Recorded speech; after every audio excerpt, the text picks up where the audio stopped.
And welcome again to another Talk Within the Nine-Sided Circle with your hosts, Noor Kyle and Mushtaq Ali, coming to you from beautiful downtown planet Earth. Tonight, we're going to be talking about something hopefully very exciting. Actually, three interlocking concepts of initiation and lineage and authority. And tonight, the topic is pretty much Cherie's fault. Because as you know, when I talk to you guys privately, one of you is bound to inspire me to talk about something. And this one is on Cherie. Thumbs up, she says. Yay. Yay. She's happy to be blamed for this. Yes. So, what is initiation? We tend to have a lot of different ideas around it, especially if we watch period movies and things like that, or read books about the Illuminati or these other things, or read some of the old Sufi books or some of the new Sufi books where they tell you that taking initiation means all of this stuff. And it actually doesn't.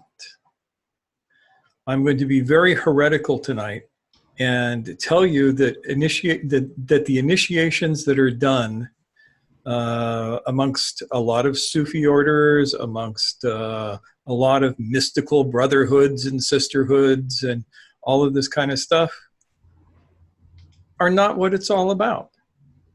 Nope. Initiation means, it comes from the root initiate. Initiate means to start. And you know how, I mean, if you know anything about some of the old Sufi orders, you have to swear obedience to your teacher and to be like a, what is the phrase? Be like a corpse in the corpse washer's hands, which is to be totally passive and obey them in all things. This is not initiation. This may be job security, but it's not initiation.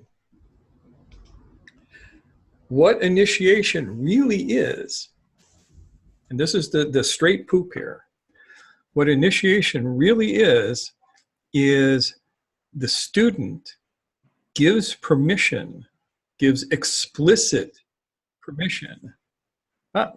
Zainab just popped in, so let me get her in here real quick so that I don't have to repeat myself. Hello, Zainab. Oh, hello. So, made it. You made it. Yeah. So, initiation is where the student gives affirmative consent to the teacher to be taught. That's all it is. It's the start. I mean, with some groups, there are a few other things, like there can be a transmission of the energy of the group and that sort of thing. But fundamentally, it is affirmative consent to be taught. The teacher receives the permission of the student. And that's like totally different than what you're told in school. Especially if the school is like the Golden Dawn or something like that. And all of these oaths that you're supposed to swear are completely and utterly meaningless. Taking an oath of obedience is no guarantee of being obedient. As a matter of fact, it just puts you in a position of having to feel bad about some stuff because, and this is true of all human beings, we are, as a species, not terribly obedient. And those of us who are not the ones who are going to learn.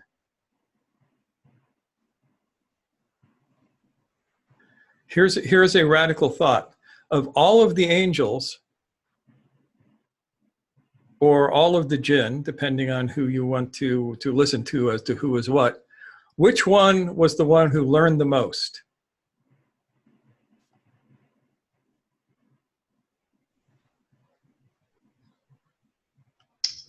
Yes. Lucifer? Yes, Aaron. Aaron is right in one. Lucifer is the one who learned the most. Or Iblis. Iblis, yes. Now, the Christians say Lucifer was an angel. The Muslims say Lucifer was a jinn because he had free will. Doesn't matter. Lucifer is the guy who learned something.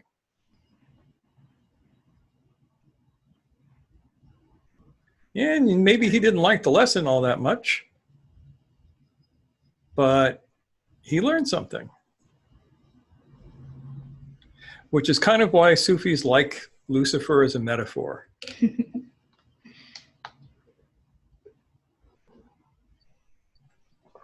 So, I will contend that oaths of obedience are nothing but job security for the teacher. Oaths of secrecy are also job security because they create a bottleneck on the knowledge. Now, you've noticed, those of you who have worked with me, that I've never ever told any of you, this is secret stuff, don't teach it or don't talk about it, right? Well, occasionally you say, don't say this or they'll kill you. Yeah, that's different though.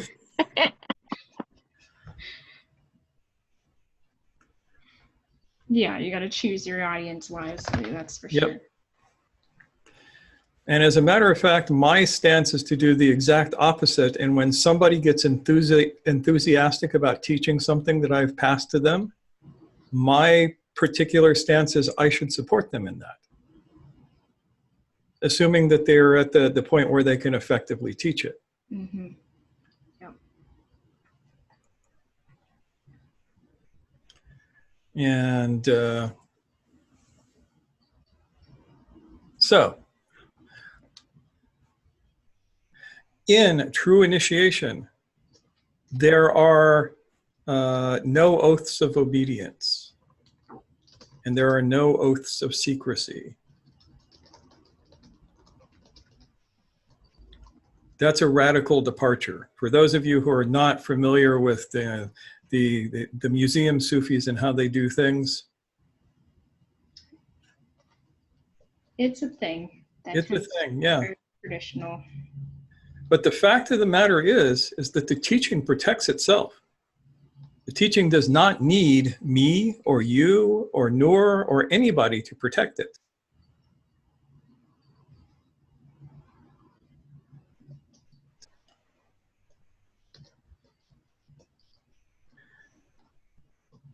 So say more about that.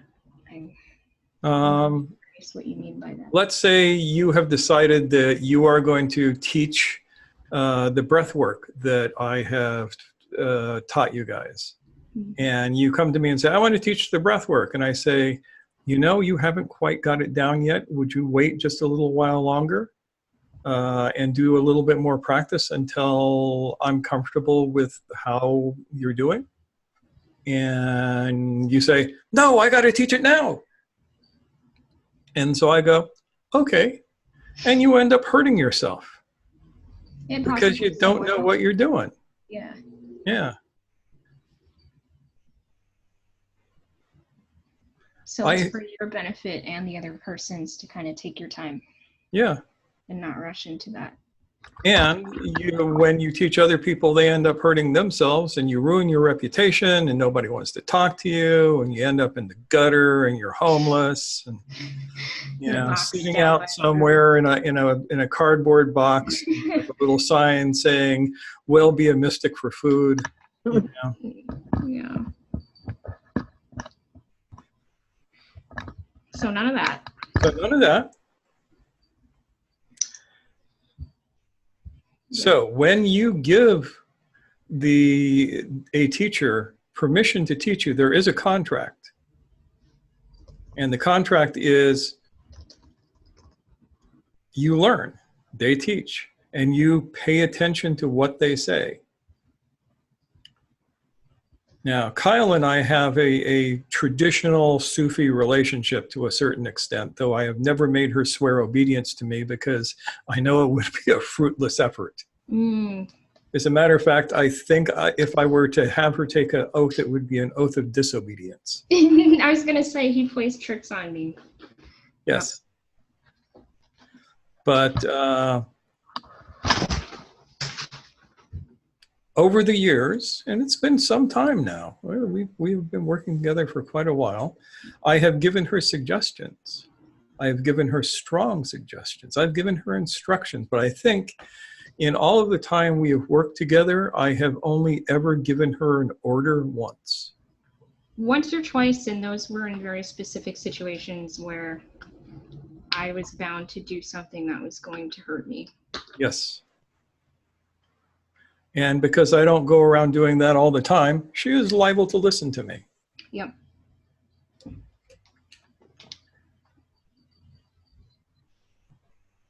Well, it was either I was going to hurt myself or someone else. Or both. Both of which are equally very good. And acquire a much bad karma. Mm-hmm.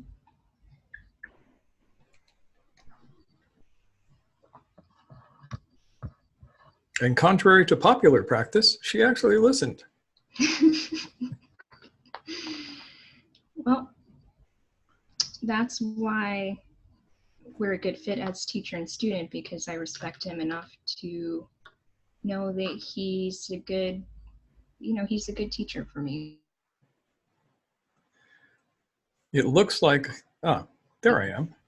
I froze up there for a second. I did too. I think that may have been an everyone thing. Now, this is the other thing, is that Noor is also a good teacher for me. Because within a true school, everyone is the student of everyone else, and everyone is the teacher of everyone else. There's a radical thought for you. Yes, I know more about Islamic jurisprudence than Noor does. Noor knows a huge amount more about writing and especially spelling than I do. So if we need to put together a statement about what is right or wrong according to Sharia and Tariqah, that's kind of my job, and it was her job to make it actually legible.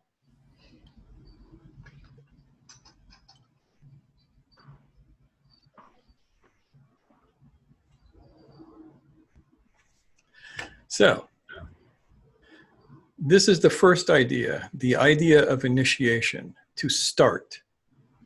And what you start is a contract of teaching and learning. The contract lasts just exactly as long as both people are in agreement that the contract is enforced.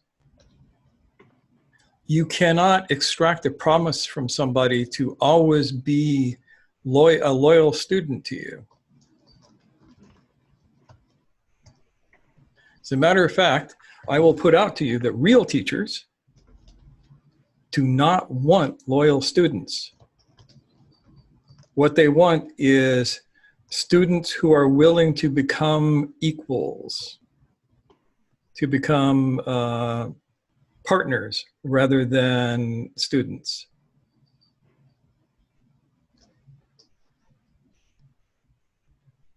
And Nancy observes. Nancy says, this is very different from the Masonic / Golden Dawn idea of initiation as being frightening. Yes, that's because the kind of initiation that they're doing isn't initiation, it's re-imprinting. Mm. So if I want to change your belief about something, one of the ways that I can do it is to scare the living crap out of you. And at the height of your fear, reveal to you the mystery. And that will have a tendency to re-imprint you on a certain level. This is not initiation. Initiation cannot be done in that way. So I'm also thinking about coming of age ceremonies where there is an element of fear involved. And that's kind of an imprinting thing. Yes, that's an imprinting thing. Uh, most coming of age ceremonies include being imprinted with what is right and proper for your role in the culture. Mm-hmm. And that's where the fear and stuff comes in. Though not all imprints require fear. Some of them just require the right plant helper. Mm-hmm. Some of them require exhaustion.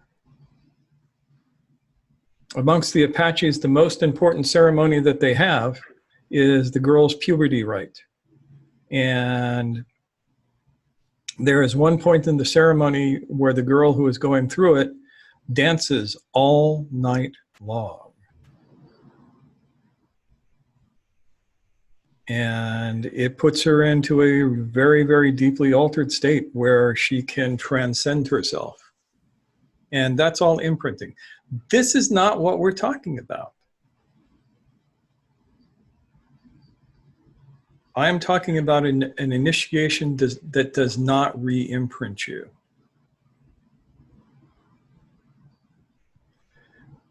Are there things within Sufism that can help you clean up your imprints and even re-imprint? Yes.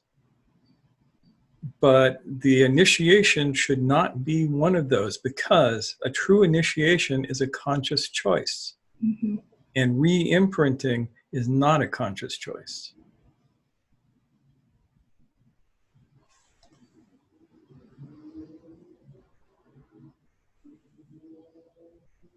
And that's a big distinction. Very important one. Yeah. Yeah. Within our tarika, it is essential that the choice to be a student is done completely consciously and with absolute free will. No coercion, no frightening, no threats of divine punishment should you break any of the rules, no promises of divine reward should you do exactly what the teacher says for the rest of your life. None of that stuff. And I submit to you that this is closer to the original initiation of any of the great paths than what we have now. I realize that's a pretty bold statement, but I'm pretty sure that it's true.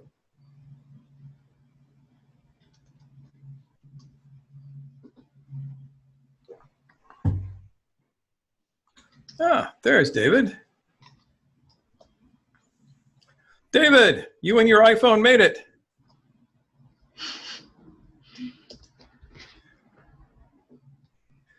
So,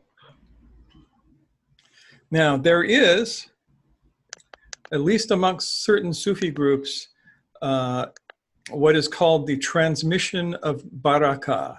Barakah means blessing, and it is likened to an energy that can be passed from one person to another, and in this case, from teacher to student. And again, that is a starting. The way to think about it is,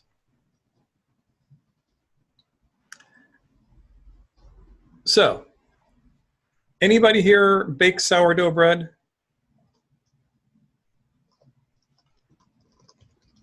This is not a non sequitur.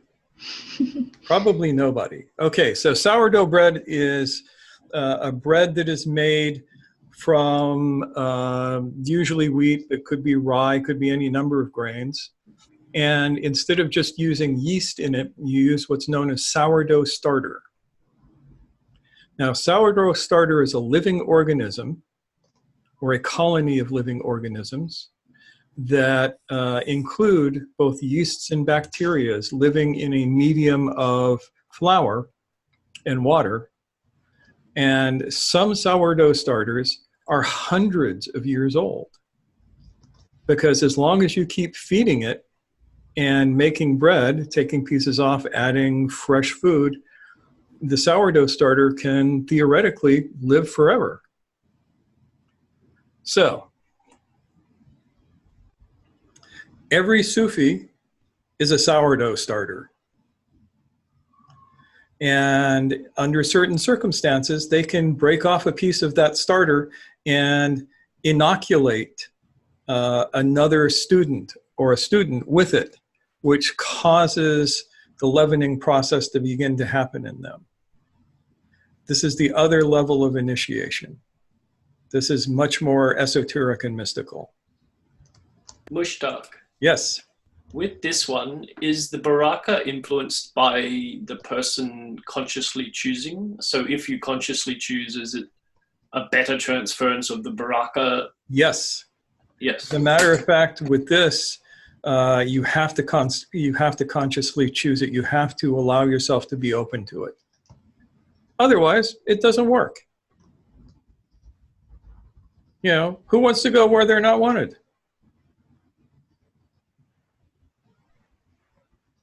So yes, and there are transmissions of baraka that you can do to somebody who is completely unsuspecting.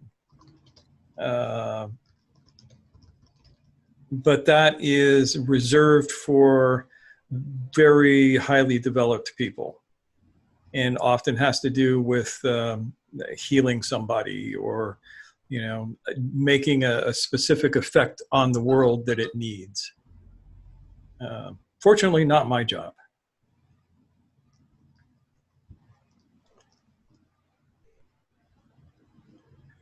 But that's the other part of initiation. And again, that's a start. So the initiation of baraka is like a sourdough starter for the soul. And then your soul swells up and it gets to be baked and then eaten. It is very, very tasty.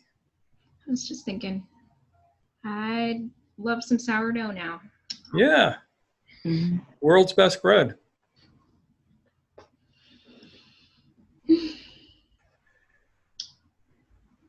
Dave says, food for the sun. Yep. So that's the other part of initiation. And that gets us to lineage. Now, some people will cite their lineage as if it gave them authority. And this is not what lineage is for. Lineage has two aspects, probably has three aspects, but I'm only going to talk about two. The first is that lineage holds you accountable.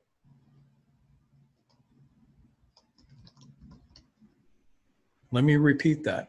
Lineage holds you accountable.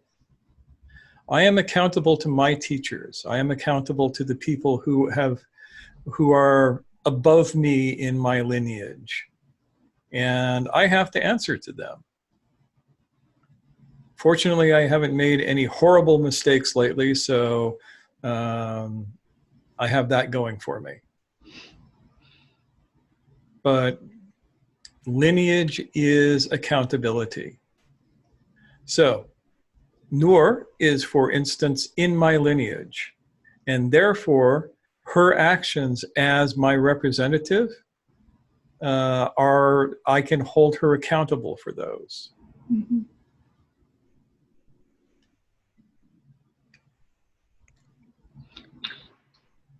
The other aspect of lineage is a body of knowledge that is held in trust for each person who enters into the lineage. And again, once you have entered into the lineage, there is no, oh, this is secret until you reach the 9th level, right? You get the knowledge when you're ready to have the knowledge, and there is no levels, and there are no belts, and there are no nothing. Knowledge happens when it's knowledge time. And you don't get to earn a rank and then get given a secret. All of the secrets are there for you.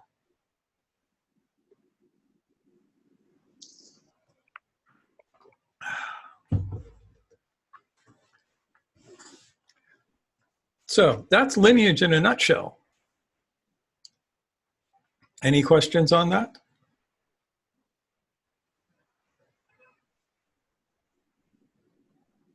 Yes. What is transmitted different in different lineages? Nothing is transmitted. Nothing is transmitted different other than content. So if you are in a lineage that, say, is a bunch of weavers, Mm-hmm. then weaving will be transmitted. The mystical art of weaving will be transmitted. And then if you're lucky, your rugs will end up in Zainab's shop.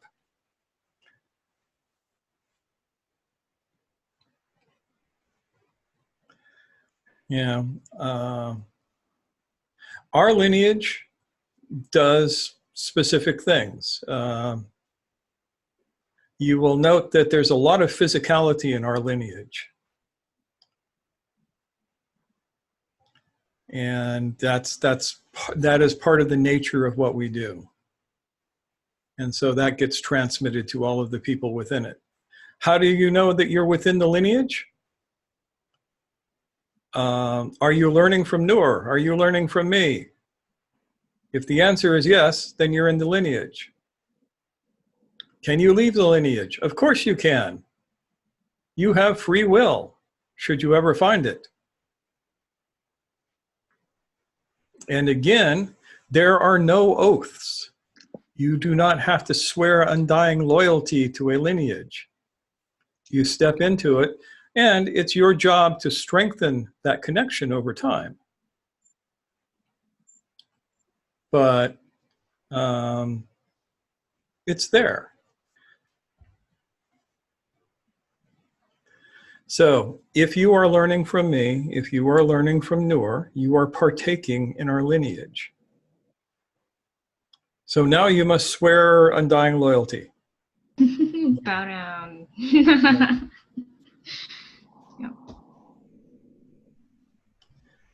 No undying loyalty? Damn. That never works.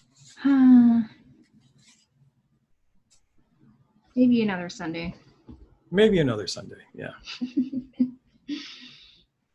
So this gets us to the third thing. The third thing is authority.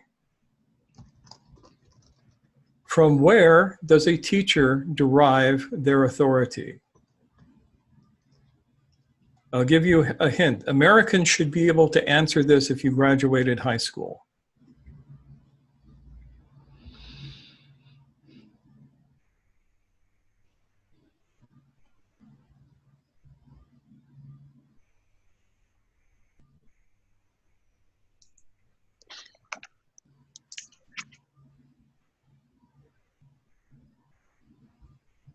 Teachers don't have that kind of authority. Oh, teachers have authority. Mm-hmm. There is no doubt. Noor, in our teaching, do I have authority or not? Yep. Yep, see? Got authority. How did that happen? I allowed you to have it. That's right. The authority of a teacher does not come from their lineage. It does not come from pieces of paper. It does not come from oaths that they've sworn or initiations that they've took or places that they have been or anything. The authority of a teacher is not given to them. It is lent to them by the student.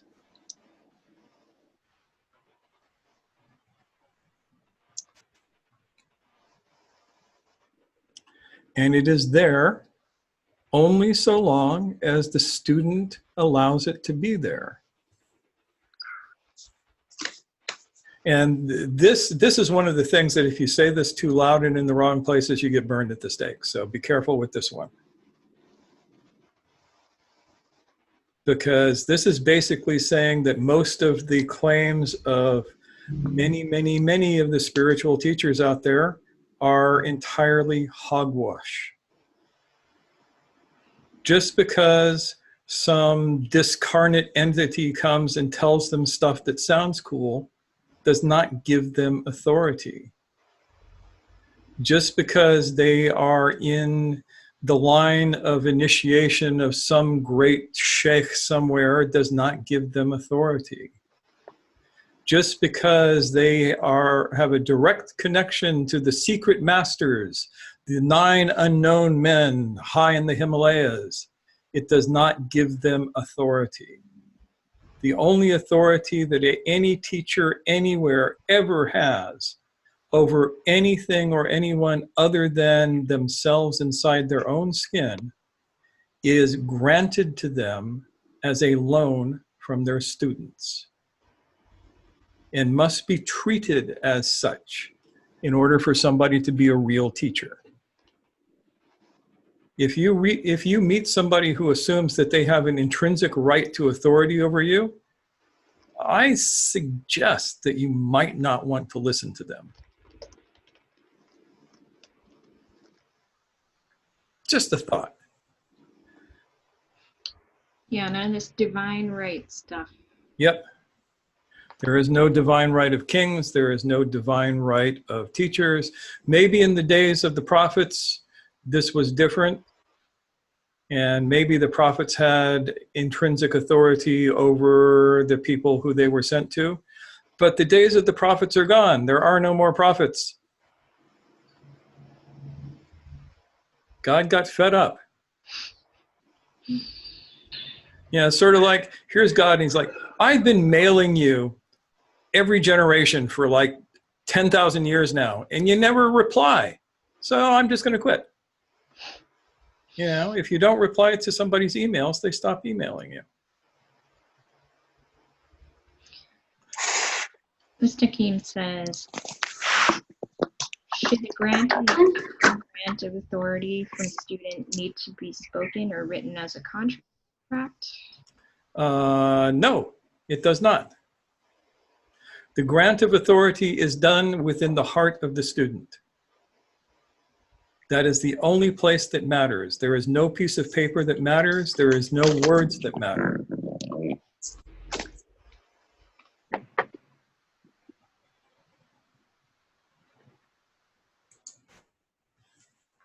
So the answer is no.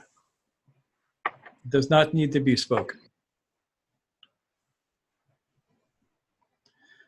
Trust me, if you're a teacher and your student no longer grants you authority to be their teacher, you will know it. If you no longer grant a teacher authority to teach you, you will also know it.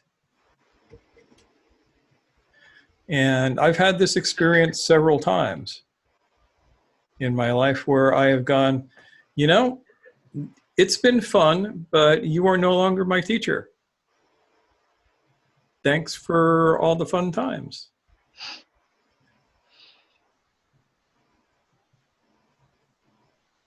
Most of the time, that is something that's understood because very few teachers are lifelong teachers. You will have a lot of teachers in your lifetime. You will have a lot of people who give you knowledge and information. Maybe 1 or 2 of them will be somebody who you come back to over and over again for the rest of your life. Like for Dave and Cherie, you have Lawrence. He is obviously a lifelong teacher for you guys. And so that's a very precious thing. So you got that. And then you have people who teach you stuff, and then you're done.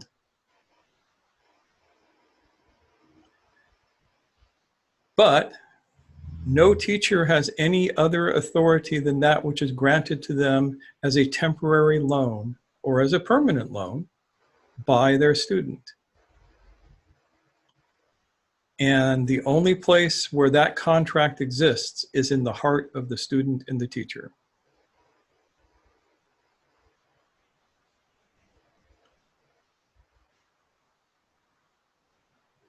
So ceremonially, it might be spoken, but that's not contract itself.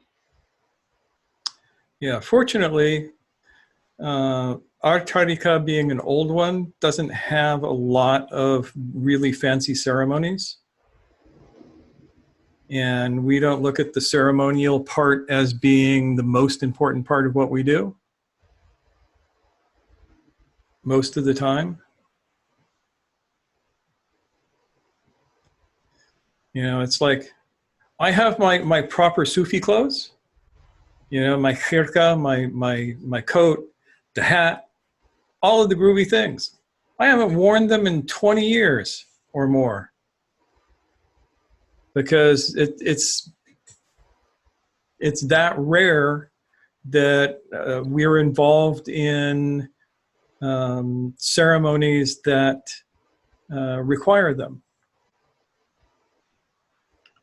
As a matter of fact, to us, it's sort of anathema.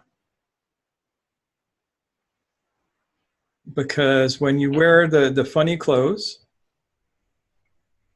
then you make yourself stand out. All of a sudden you're going, hey, look at me. Yeah, I was going to ask you, as a matter of discussion, like why that is that we don't do all the ceremonies and stuff. It's not that we don't do them, it's that we don't do them often. Mm-hmm. Yeah. And because we are sent unto the masses who do not have a background in traditional Islamic ceremony for the most part, it's like, yeah, we can do that.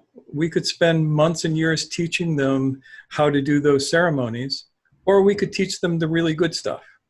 Mm-hmm. Yep. You know, I can teach you how to chant, how to say your prayers in Arabic, how to do all of that kind of stuff, or I can teach you how to breathe and walk. And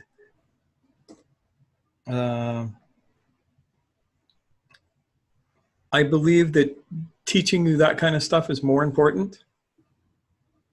The Prophet himself said, it is better to teach one man to read than it is to say 10,000 prayers. So a little emphasis on the practical.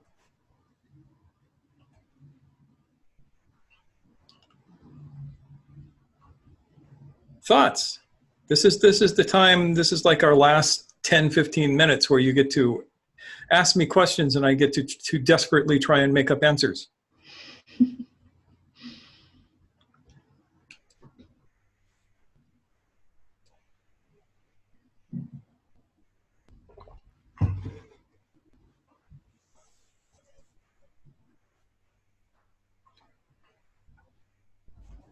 Funny, what do you think? I think it makes sense. I think for me, who are teaching strength and mobility and all that, I can feel this happening a lot. Mm-hmm. I can feel when my students are like fully on board and when they're sort of moving away from it, I suppose. Yeah. And with what you teach, your students have to trust you. They have to grant you the authority, because if they don't, they're going to hurt themselves. Mm-hmm. Yeah.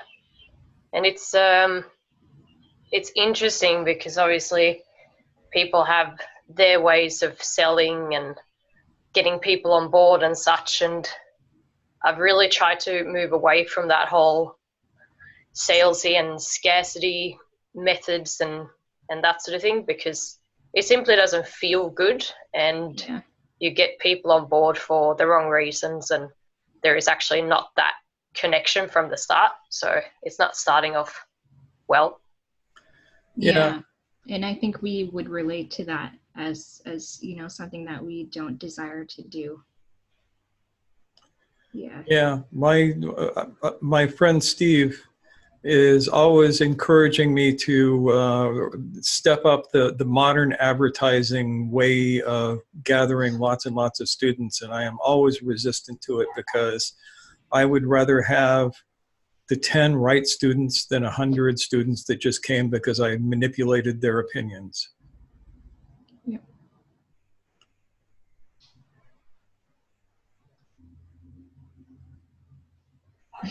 Aaron says, less riffraff. Yeah, exactly. It's like, I look at you guys, and I pretty much work with everybody here at one level or another, and I am completely pleased and happy. I wouldn't trade any of you. Nope. Not even for a richer person, so I could charge more.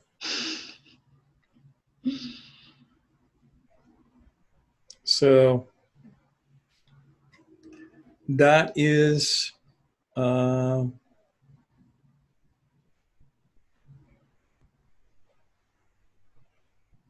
that's an important thing.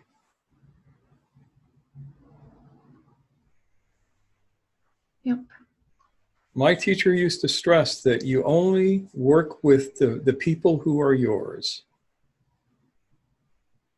You don't take people who are not yours. You can protect the people who are not yours until they find their place, but you don't take them on as your permanent students because they don't belong to you.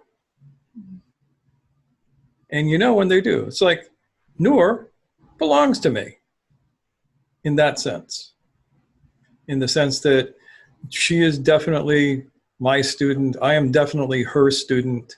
And it works. And it has a real serious difference than just teaching somebody who has come for their own amusement. Mm-hmm.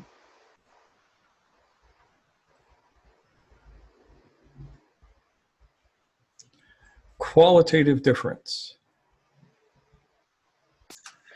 With the lineage aspect, I find personally that it gives kind of, you can look back and see that people have been doing this type of work throughout like history, through time immemorial. And if you have a kind of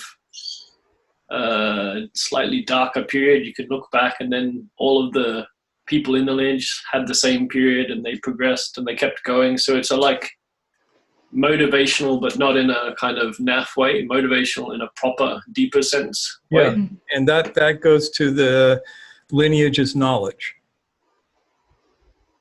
Yeah, that's a very good point, actually. Yeah, I mean, I definitely experienced that myself, Dave, so thank you for mentioning that. Yeah, and oftentimes you get well, I ain't got it that bad. I mean, look at this guy in my lineage. He had to deal with Mongols. I'm relieved to not have to deal with Mongols. Yeah.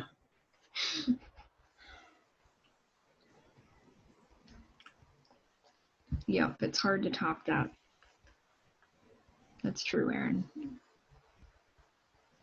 And we have our own struggles now. Yeah.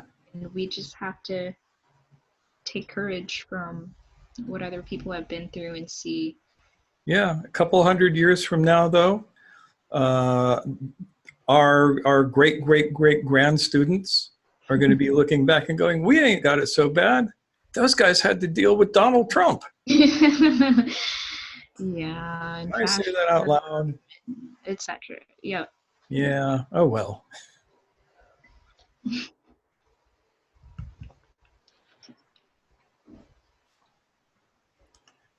So, more thoughts, more questions.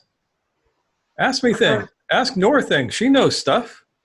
Yeah, this is more of a thought than a question, but it's just that the idea of it's just a matter of consent is such a relief. Mm-hmm. Because, you know, there's all these systems with a lot of pain and drama, and I'm not attracted to them, and at the same time, I'm not completely sure I'm right. So it's a relief that, yes, there's something that is simple and sensible. Yeah. And true. Oh, that too, yeah. Yeah. Yeah. Yeah. Affirmative consent is never just, though. Mm-hmm. It's a very, very powerful thing. You know, it's like, and we're just now kind of learning this as a species, I think. Mm-hmm. It's been, the whole idea of affirmative consent is something that is new and improved. Yeah. Yeah, he and we were talking about this before the talk, and how I was like, yay, I was like, yay, consent culture, because there's so many things that we think we need to go at in a non-consensual way in order for it to be legitimate, proper, true, all that stuff. And that's kind of a toxic thing, and I think we're learning that now. Yeah. And maybe at one point in the history of the species, that was okay. This is not that point. Yeah, I mean, it was probably necessary historically to pull people into doing this work, but now it's just, we can start to get beyond that, and we can set an example towards doing more of that.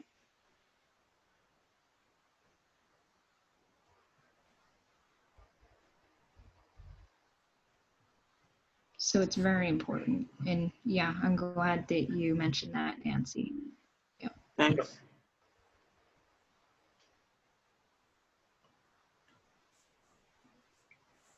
So, other thoughts?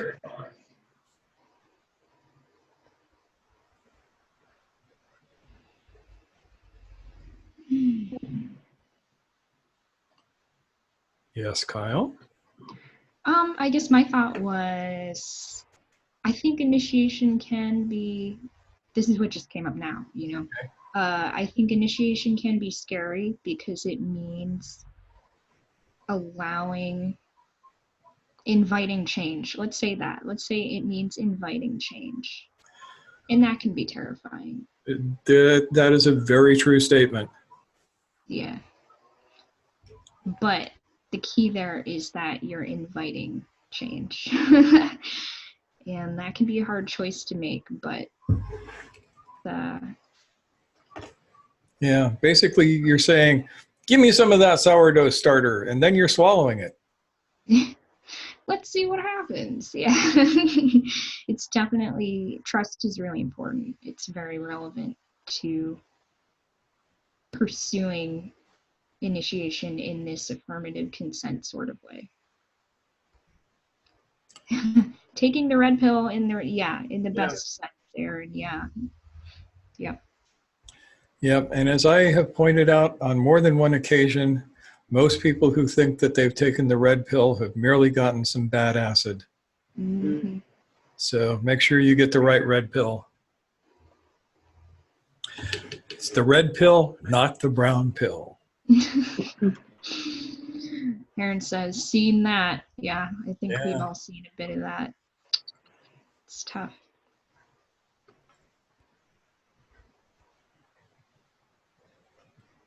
Yes, they are, Nancy. Yeah, Nancy says they're in a different part of the Matrix. Yeah. Yep. And for those who don't know the reference we're making, this is a reference to the movie The Matrix, with the scene where Morpheus is offering Neo either the blue pill, which is basically you stay in the dream and you're living out your life without digging deeper, and the red pill is when you decide to dive deeper and to take on the risk of things changing in a very drastic but growth inducing way. Yep. And getting to experience reality no matter how stark. Mm-hmm.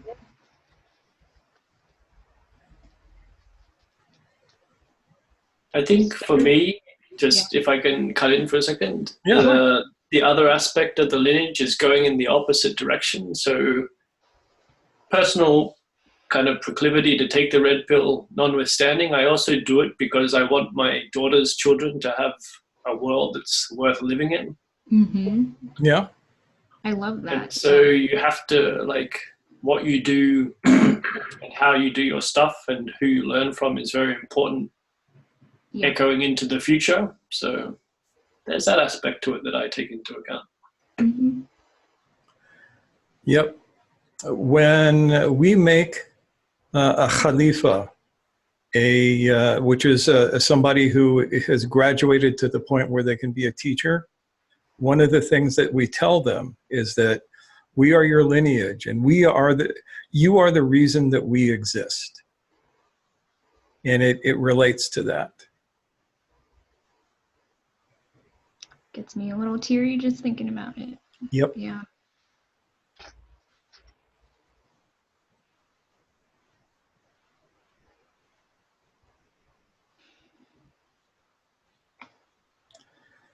So any more thoughts?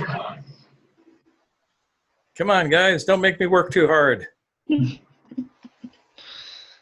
David, you're so quiet. You're usually so chatty.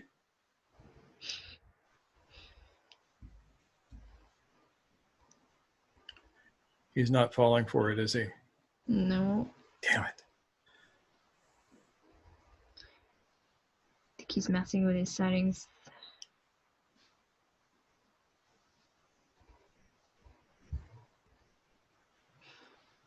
Zainab, what do you think?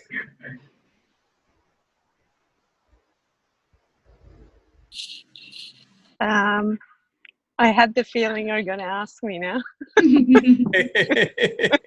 Gotta put everyone on the spot at least once. Yeah, but I like how David doesn't fall into it. Coming from the Islamic tradition, the thing about having the equal level as a teacher and student actually fascinates me. Mm-hmm. Yeah, because it's a little bit counter to how things have been for the last 1,000 years. Yeah. So it's more friendship and learning. Yes. And the knowledge that nobody has God in their pocket. Yeah. Mm-hmm.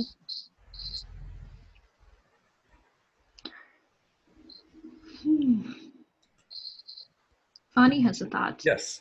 She says, I suppose my thoughts are moving towards how I can make initiation happen. I'm guessing it is to keep working on what it is I'm supposed to teach, and things will fall into place. I would say so. And in one definition, since you took on teaching the breath work, you've already made initiation happen. You've already started something. Mm-hmm.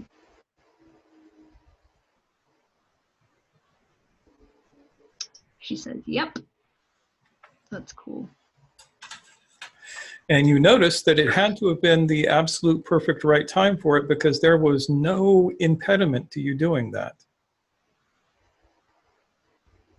That helps. It's a good sign. Yeah, it's as if all of the wheels were greased.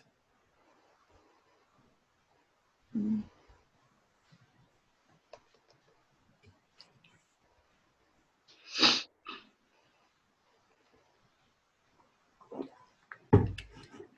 So I think that we are going to spend a moment talking about infallibility. Let's do that. Yeah, I think Let's that's do a that. relevant discussion to what it Yeah. means to, or what it doesn't mean to be a teacher, rather. Yep. And Zainab reminded me of this because, you know, in Shia culture, you have ayatollahs. Ayatollah means sign of God. And it is the mythology that somebody who has been raised to this level is no longer allowed by God to make errors, that he is protected from making errors. Which is amusing, because if you get 5 ayatollahs in the same room, you will get 10 different opinions. And I would like to suggest that while it is probable that the prophets had this going for them, and they were protected in their lifetime from making errors, at least in matters of religion, certainly not in their private lives, because all you have to do is look at David and Solomon, and you can see that even though they were prophets, in their private lives, they made errors.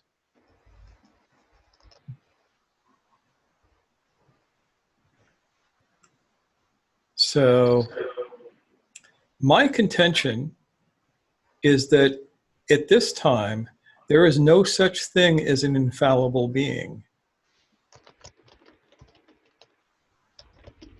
Again, with the heresy. Mm-hmm. God does not protect you from being stupid. God supports your right to be an absolute dunderhead. Because it then becomes a test of people whether or not they're going to buy into what you're saying.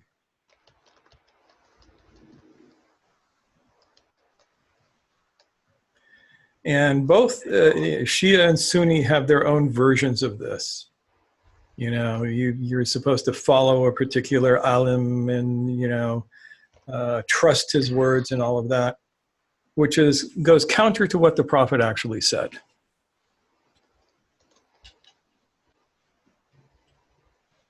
But there is no such thing as an infallible human, especially no such thing as an infallible human in matters of religion. And even if there were, let's say there is some guy who is utterly and totally infallible. Your understanding of what he is doing is not infallible. It's like, and I used to tell this to my fellow Quran students. They would say, yeah, the Quran is the absolute true word of God. And I would say, yes, but your reading of it isn't. Mm-hmm. And they would get really mad. Your interpretation of what it says there is not infallible. Get over it. Get over yourself. Because that's the one jump that they refuse to make, is the realization that though the Word of God may be infallible, the understanding of the Word of God is not infallible.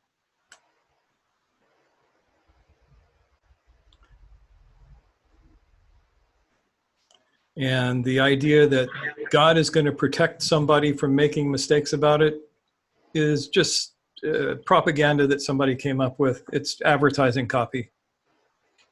Yeah. I'm looking out to see if the people with the torches and the pitchforks are at my door yet.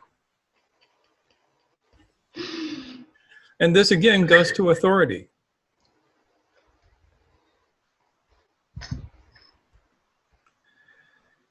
And this goes, you know, when we say these things, it's definitely us reminding ourselves as well that we are flawed.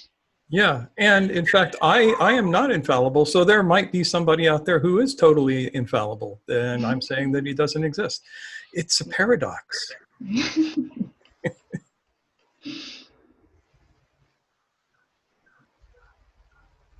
Yep. Case in point. Yep.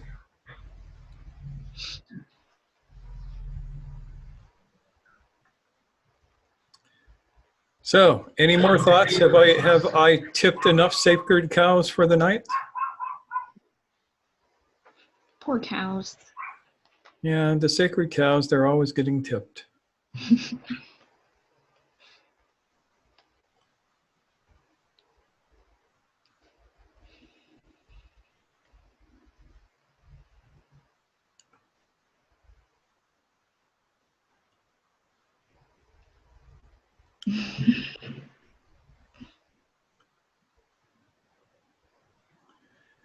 Yes, it is better. And apis bowls tend to be upset about that when you do. Aaron's comment was better than stabbing an apis bowl. Yeah.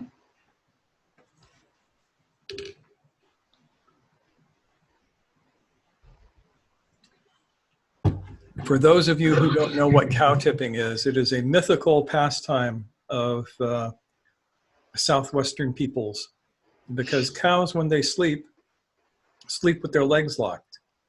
And the theory is that you can sneak up on them and 3 or 4 people can push them from the side and they will tip over. Isn't that really bad for them? Have you ever tried to get 3 10-year-olds to tip over a 2,000-pound animal? No. Yeah, it's that's why I say it's a mythical pursuit. People talk about it, but getting people to do it is like getting people to go on a snipe hunt. Yeah.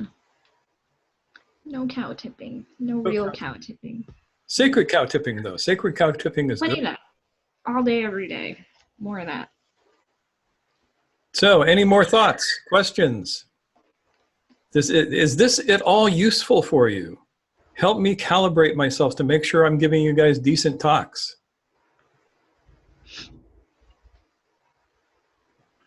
I'm pretty sure it's good. Say What's that, again, Nancy? I'm pretty sure it's good. Okay. And I wanted to say that a lot of people are nominally adults, but they don't really understand that other people have separate minds. Yep. Know that one. And it's occurring to me that there's the same lack of understanding of difference between their mind and the mind of God. Yep. Yeah, all the people who think that they have God in their pocket. We were just dealing with that yesterday on a certain level. Nobody has God in their pocket. God is bigger than anybody's pocket. He won't fit.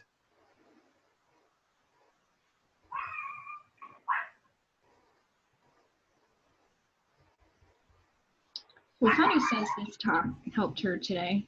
Good.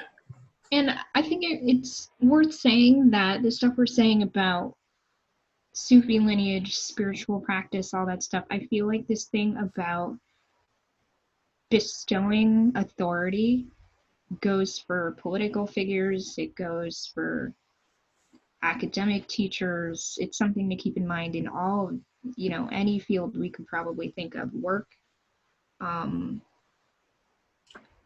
It's healthier for us to think about it in that way. Yeah, and that's why I said Americans who have graduated high school, at least I'm assuming that you still have to do a class in government to graduate high school these days. But right in our Declaration of Independence, it states that the government derives its authority from the consent of the governed. It is a tenet of our country that we have utterly forgotten. As Americans, we do not have leaders, we have representatives. And every time somebody says, we need better leaders, I want to hit them.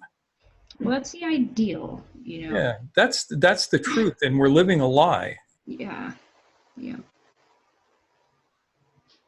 But in order to have representatives, you have to be adult enough to be somebody who needs to be represented. Grr. I shake my fist at politics. I try and avoid talking about politics just because if there's anything stupider than politics, I can't think of what it is right now.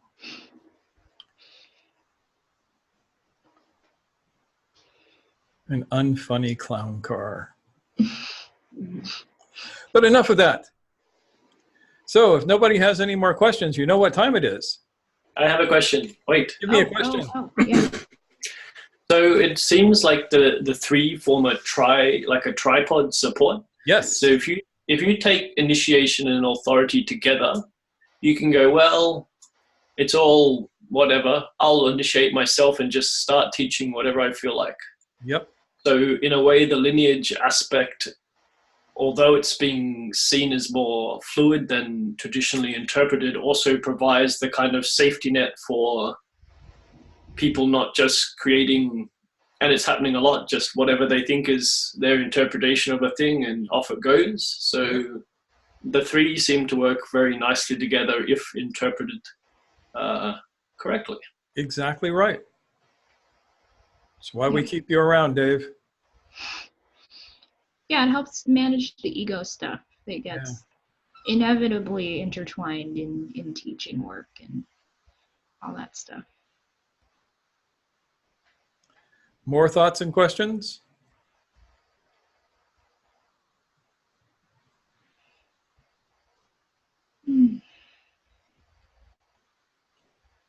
David, last chance. He's got nothing.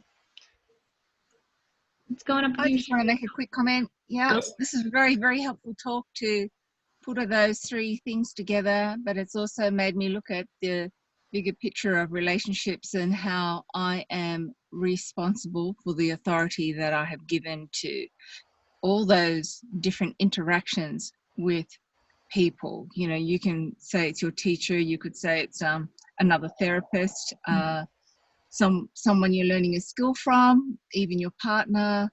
You give them authority to do a certain thing. So if you don't like it, you do something about it. And Yes. that taking the responsibility has been, I guess, cancelled out by this thing of it's not my job, or that person should do blah, blah, blah. Well, it's not. You know, you go ahead and make the change you want to see. Exactly. Yeah. So that authority. And I like Dave's comments too. You know, you want to see some authentic history of something, you know, so that gives you a little bit of comfort to see Yes. that.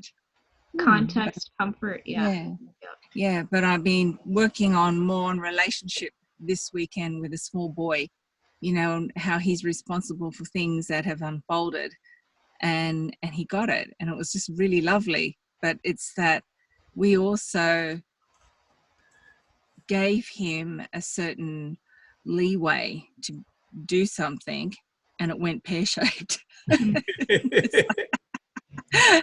But it's like, yeah, but he learned from it the next day, and that was good, you know, no problem, no drama. But I like that. You know, I look at things now that when things don't go right, how was I responsible for that? Yeah. I think that's a good thing. It was a great talk. Yay. Good. Thanks, Well, Shrew. this talk was your fault, so I'm glad you liked it. I question your authority. I have no authority. I am mere dust. All right. Thanks very much. Bye. Bye. Thanks. Bye. All right. So let me give you all the quick commercial.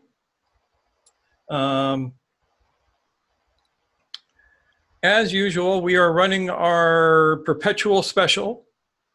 For those of you who are listening who have not taken advantage of the 6 sessions at half price that you can get with either Noor or myself to work with the stuff one-on-one in a powerful teaching environment. That's still going on. You can contact us through Facebook or through info at ninesidedcircle.com. And maybe, can you type that out? Well, Sure. Doesn't matter because nobody's going to read the notes anyway. Everybody here already knows. This is mostly for people who are listening to this going, oh my God, I must go study with these people. Well, it'll be in the video description. Yeah. It'll be in the video description. So that's going on. We are in the next week. Noor and I are going to hopefully finish off the next class that we're going to do on the Enneagram of Relationship. And we are also going to, as soon as we get it in the can and edited, put out the special secret talk, which will be coming up soon. Yep. And that is going to be very interesting. That is on the Enneagram of groups. What is the chief feature of any given group? How can you tell? How do you work with it? What does it tell you about that group? What does it tell you the group's response is going to be to any given stimulus? And this is something that people will be receiving for donating to our alms for August. Yep. Yeah, I have a whole list and everything is going out. I did the drawing for the book yesterday and somebody won, which one would hope since there wasn't any blank pieces in the name. And but we are going to have a new book, which is also very, very exciting, coming up for the September Alms Drive, which is a very rare book that has been out of print for many years, and I managed to acquire a copy of it other than the one that I already own. And so I'm going to put that up on the raffle. So be excited. Woo! Yeah. Books and stuff. Books and stuff. And for those people who did donate, there is going to be a special secret gift that everybody gets that I'm not going to tell you a thing about other than it exists and it's coming your way. And have lots of anticipation. Build some excitement up. But, you know, I also want, both of us, I'm sure, want to say thank you to everyone who's donated either in July or in August. And if you donate in September, thank you in advance. We really appreciate it. It means a lot to us. It has made our lives a lot easier. A lot easier, yeah. Yeah. So our utmost appreciation for that. Yep.